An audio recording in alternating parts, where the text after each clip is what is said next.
What's good, fellas? I'm Roop Reviews, and today I'll be reviewing Triple Frontier, starring the boy that played Poe Dameron and the cowboy guy in Kingsman 2, and Ben Affleck.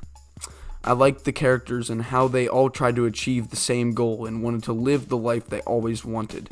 They failed their mission through like every Survivor movie and have to survive in the Triple Frontier of the mountains. That's like what it's about. They have to survive in the mountains. So if you think this is because of a robbery, even though it says it's a robbery in the trailer, it's like a robbery for maybe 1/4 of the movie, and then they get like trapped in the mountains. So no, it's not really a robbery.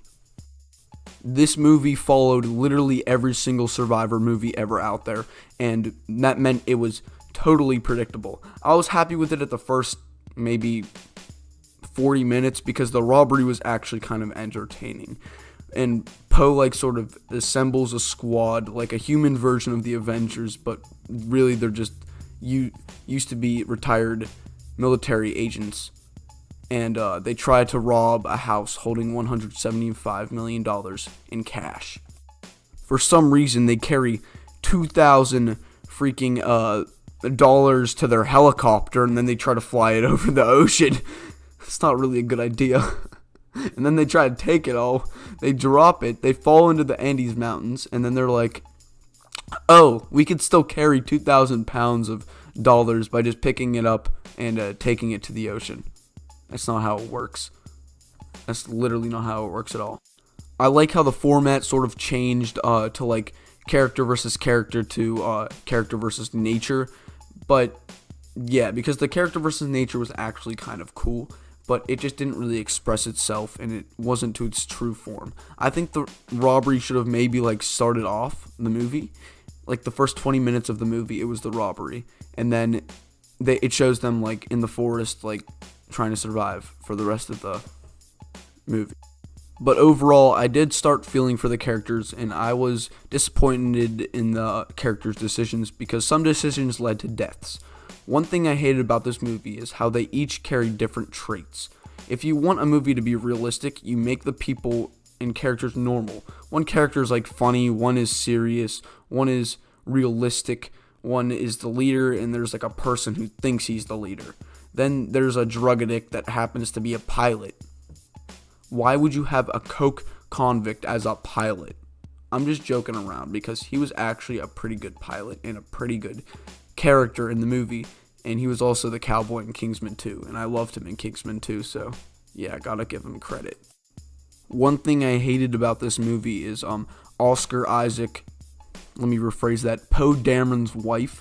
She was like sort of this side character that kept coming in, and I like didn't want her in the movie. She was like the most annoyingest character. She's like, give me $2 million and I'll help you. They're like, he's dating this girl, and she's asking him for like $2 million. Like, she'll get some of the money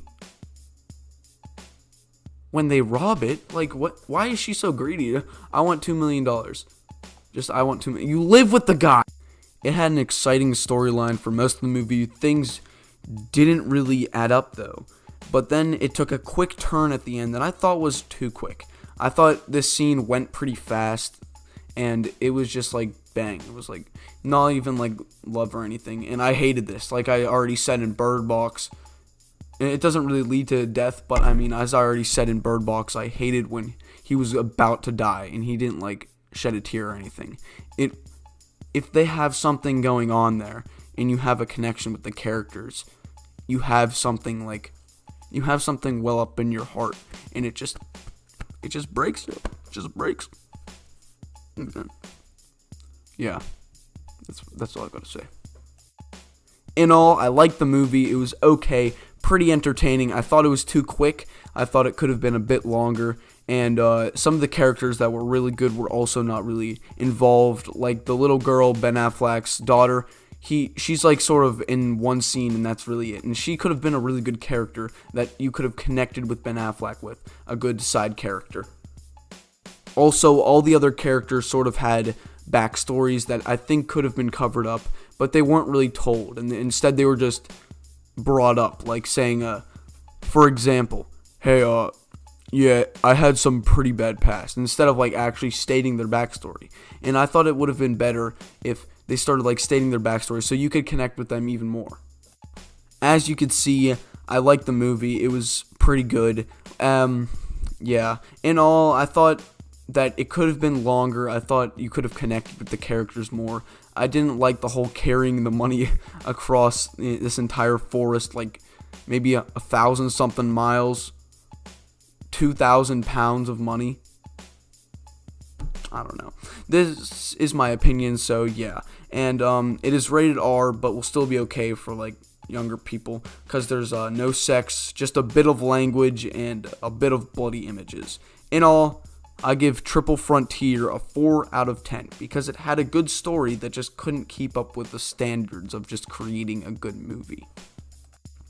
Hey, what's up guys? I know the review's over, and yeah, I'm just here to tell you, subscribe to Roop Reviews. I make some pretty good content, few videos every day. Go like some of my videos, hit the notifications button so you know whenever I post a new video, and yeah, go subscribe. Also, go subscribe to Oil Vlogs, LA Edits, Moist Man Demlitt, who else? Super Toast Animations, all great guys. They all make some pretty good videos, so go check them out. You know, they got some pretty good content, just like me. And yeah, see, I always get that mixed up. I'm sorry.